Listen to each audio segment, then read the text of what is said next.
doing some writing today, and I didn't want to do it indoors, so I'm heading out to set up a little outdoor office. Got my trusty camp chair here. Kind of wish I had one of those lightweight versions, but I'm not going too far out. Can find a nice little spot of shade, hopefully, and do some writing.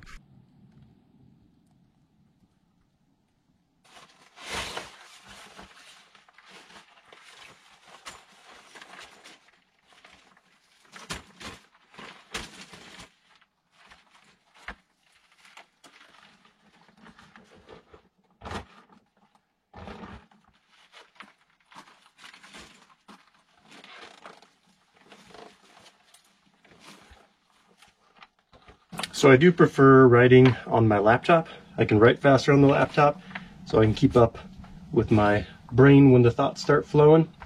But in this heat, I don't really want to bring my laptop out here, and then there's the battery issue and stuff like that, and simple is good too. So I'm going to see what I can do with this spiral notebook, and definitely prefer this environment to my little office for sure. And I got my water, my pack, a little bit of food.